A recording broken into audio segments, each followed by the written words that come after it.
నిమిషాల్లోనే ఫోన్లోని అద్భుతమైన జ్యోతిష్య పరిష్కారం చూపిస్తారు. నమ్మండి, నమ్మకపోండి, ఇది నిజం. శ్మశానకాళి రుద్ర చౌడీదేవి ఆరాధకులు నంబర్ 1 వశీకరణ స్పెషలిస్ట్ గురూజీ.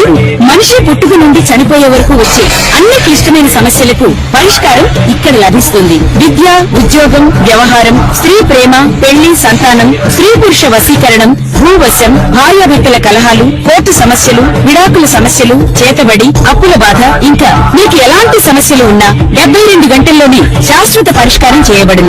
శ్రీ మహాగణాధిపతయే నమః. ఐం మహాసరస్వత్యే నమః. శ్రీ లలితాంబికాదేవియే నమః. రాశిఫలాల కార్యక్రమంలో భాగంగా ఇప్పుడు మనము శని వక్రగతి అనేటువంటిది జూలై 13వ తారీఖు నుండి నవంబర్ 27వ తేదీ వరకు కూడా శని వక్ర దృష్టిలో చూడటం అనేటువంటిది జరుగుతూ వస్తున్నది. అయితే శనైశ్వరుడి యొక్క ప్రభావం ప్రతి వాళ్ళ జాతకములో కూడా చాలా మేజర్ రోల్ తీసుకొని ఉండేటువంటి పరిస్థితి. ఎందుకు? ప్రతి వాడు కూడా ఈ దేహాన్ని కష్టపడితేనే కదా 10 రూపాయలు వస్తుంది, కష్టే ఫలి అనేటువంటి మాట వచ్చింది. కాబట్టి దేహపీడాకారకుడు అయినటువంటి శనైశ్వరుడి యొక్క ప్రభావము ఎలా ఉండబోతున్నది, అలాగే శనైశ్వరుడు స్వక్షేత్రము నుంచి మీనములోకి వచ్చినప్పటి నుంచి కూడా ఎలా ఉంటుంది ఏమిటి అనేటువంటి దాని వలన ఒకటి. తర్వాత మీనము నుండి వక్ర దృష్టి చూడటం అంటే వెనక్కు చూడటం, సవ్య దృష్టి అనేటువంటిది ఉంటేనే ఎలా ఉంటుంది అనేది అందరికీ తెలిసినటువంటిది. అయితే వక్ర దృష్టి అనేటువంటిది మామూలుగా మనము పాండిత్యముతో అందరికీ అర్థం కాని విషయముతో చెబితే లాభము లేదు. మీరే ఆలోచన చేయండి. ఒక్కోసారి ఒక మనిషి ఎందుకో ఒక రకమైనటువంటి చూపు చూశాడండి, విచిత్రమైనటువంటి రూపు, చాలా వక్రముగా చూశాడు అతను, ఆ దృష్టిలో ఏదో ఒక ఇది గోచరించింది అని మనం అనుకుంటూ ఉంటాం. అటువంటి వక్ర దృష్టి అనేటువంటిది ఎప్పుడైతే వెనకకు ఒక్కసారి నడవడమని, వెనక్కు చూడటమని, భూమికి చాలా దగ్గరగా వస్తూ ఉండేటువంటి దాని వలన అని ఇలాంటివి ఏవో చెబుతాం ఎన్నో రకాలుగా. ఏది ఎన్ని చెప్పినా దృష్టి అనేటువంటిది, వక్ర దృష్టి అనేటువంటిది కొన్ని రాసుల వాళ్లకు యోగదాయకము, కొన్ని రాసుల వాళ్లకు ఇబ్బందులు ఉంటాయి. సహజం, సర్వసాధారణం. అయితే ఎవరినో భయపెట్టడానికో ఇబ్బంది పెట్టడానికో చెప్పాలి అని కాదు, ముందుగా తెలియజేస్తే దానికి సంబంధించినటువంటి విషయముగా మనము అడుగు మార్చుకోవటానికి వీలవుతుంది. ఈ రస్తాలో ట్రాఫిక్ ఎక్కువగా ఉంది అని ముందుగా తెలిస్తే సునాయాసముగా వెళ్ళేటువంటి దారి మనం వెతుక్కుంటాము కదా పక్కకు. అది ఎంతో ఈ జాతక విషయములో కూడా అంతే. ఏ లగ్నాల వాళ్లకు, ఏ లగ్నములో పుట్టినటువంటి వాళ్లకు, ఏ రాసుల్లో ఉండేటువంటి వాళ్లకు మేలు జరుగుతుంది అనేటువంటిది ఇప్పుడు నేను తెలియజేస్తాను. అయితే లగ్నములో పుట్టుక అనేటువంటిది చాలా ప్రధానం. నేను ప్రతి వీడియోలో కూడా చెప్తా నేను. ఎందుకంటే మేము చెప్పేది ప్రామాణికముగా ఉండాలి, ఎదటి వాళ్లకు చెప్పింది చెప్పినట్టుగా జరిగేటువంటి విధముగా ఉండాలి. ఇవి రాసుల ప్రకారముగా చెబుతూ ఉన్నటువంటివి. అన్ని రాసుల వాళ్ళు ఒకే లగ్నములో పుట్టి ఉండరు కదా, ఒక్కొక్కరు ఒక్కో లగ్నములో పుట్టుంటారు. ఆ లగ్నమే ప్రాధాన్యత. దాన్ని తీసుకొని మీరు వ్యక్తిగతమైనటువంటి జాతకాలను ఒక్కసారి మీకు కావాల్సినటువంటి వ్యక్తుల దగ్గర మీరు అడిగి తెలుసుకోండి. దానికి ఏదైనా ఇబ్బందులు ఉంటే మార్గం ఏమిటి అనేటువంటిది తెలుసుకొని ఆ మార్గము గుండా ముందుకు వెళితే మీకు విజయము కలుగుతుంది అనేటువంటి విషయముగా తెలియజేస్తూ ఉన్నాను గాక.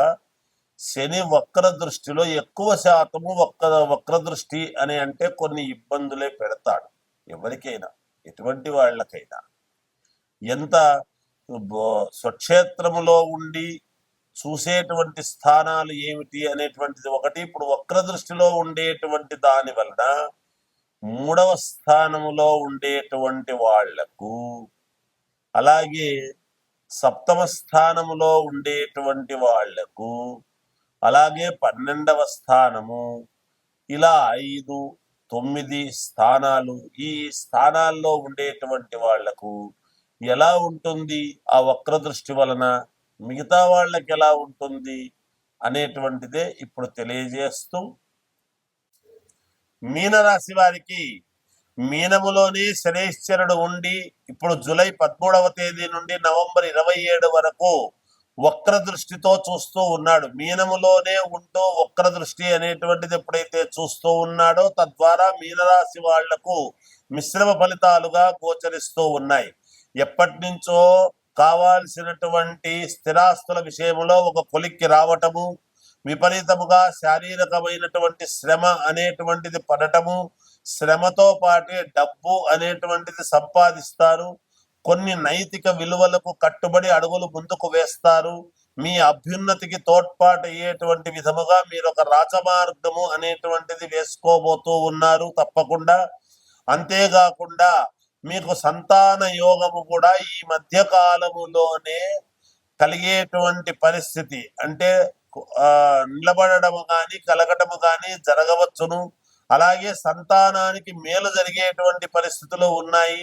తల్లిదండ్రులకు మీ వలన మేలు జరుగుతుంది గాక, అక్కడే ఉండి శనైశ్వరుడి యొక్క ప్రభావము వలన ఎంత కష్టపడతారో అంత మీకు ఉపయోగకరమైనటువంటి నిర్ణయాలు జరగబోతూ ఉన్నాయి. విదేశాలకు వెళ్ళేటువంటి పరిస్థితులు ఏర్పడుతూ ఉన్నాయి.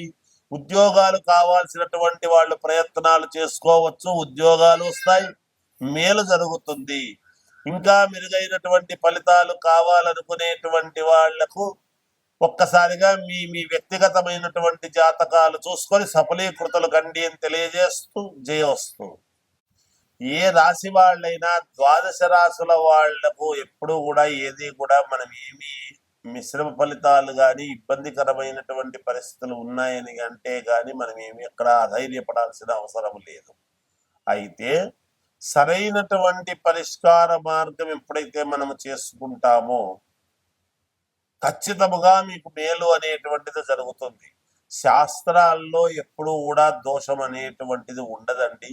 చెప్పేటువంటి శాస్త్రిలో దోషం ఉండవచ్చునేమో, మాలాంటి వాళ్ళల్లో ఎక్కువ చదువుకోక, జ్ఞానం ఎక్కువ లేక ఏదో ఒకటి చెబుదాములే అనేటువంటి భావనతో చెప్పడం అనేటువంటిది కాదు. నేను అందరినీ అనటం లేదు, ఎందుకంటే మహానుభావులు ఎంతో మంది ఎన్నో రకాలుగా చెబుతూ ఉంటారు. అయితే ఒకరొకరిది ఒక్కో రకమైనటువంటి భిన్న వైఖరి ఉంటుంది. అందుకనే మీకు నచ్చిన వాళ్ళ దగ్గర, మీకు అనుకూలమైనటువంటి వాళ్ళ దగ్గర మీరు మీ వ్యక్తిగతమైనటువంటి జాతకాన్ని, ఎప్పుడైతే మనము జాతకాన్ని కరెక్ట్ గా గనక సరి చేసుకుంటామో తప్పకుండా విజయం అనేటువంటిది మన వైపు ఉండి తీరుతుంది గాక. అందుకనే కదా మనం సరైనటువంటి చోట చూపించుకోవాలి. ఏదో ఒకటిలే 10 రూపాయలు తక్కువ కదా ఇక్కడ చెబుతున్నారులే అని అంటే వాళ్ళు తెలుసో తెలియకో ఏదో చెప్పుంటారు. మీరు 10 మందిని అడగండి, ఏది న్యాయమో తెలుసుకోండి. తెలుసుకొని జాగ్రత్తగా మీరు పరిహారాలు అనేటువంటివి చాలా అవసరం ఎప్పటికప్పుడు. ఆ పరిహారాలు మనం రోజు తింటున్నాం కదా, రోజు ఎందుకు తినాలి అని అనుకుంటే ఒక రోజు ఎప్పుడో తినకపోవచ్చు, ఒకసారి ఎప్పుడో పరిహారం పర్లేదులే అనుకోవచ్చు. కానీ రోజు పరిహారాలు చేసుకోమని అనలేదు. ఏ నెలకు ఆ నెల మనం చూసుకొని జాగ్రత్తగా అడుగులు వేయాలి. పరిహారం అనేది ఒకసారి చేసుకున్నాము అంటే మనకు అయనములు 2 6 నెలల పాటు మళ్ళీ మనం దాని వైపు చూడకూడదు.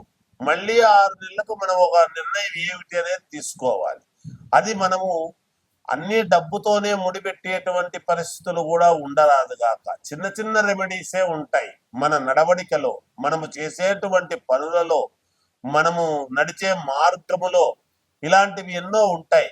కనుక ఎవరు ఏమీ ఆందోళన చెందవద్దు. అందరూ మీ మీ వ్యక్తిగతమైనటువంటి జాతకాలు మీకు నచ్చినటువంటి వాళ్ళ దగ్గర చూపించుకోండి. సరైనటువంటి మార్గము నిర్ణయాలు తీసుకొని అడుగులు ముందుకు వెయ్యండి. తప్పకుండా విజయం అనేటువంటిది కలుగుతుంది. నేను రాసుల ప్రకారముగానే చెప్పాను గాని లగ్నము వేరే అయి ఉండొచ్చు కదా. ఆ లగ్నానికి ఇవి మంచి జరిగేటువంటి పరిస్థితులు కూడా ఉండవచ్చును. అందుకనే ఫలానా లగ్నములో పుట్టినటువంటి వాళ్లకు అంటే ఆ లగ్నములో మిగతా గ్రహాలు ఎక్కడ ఉంటాయో కూడా చెప్పడం కష్టం.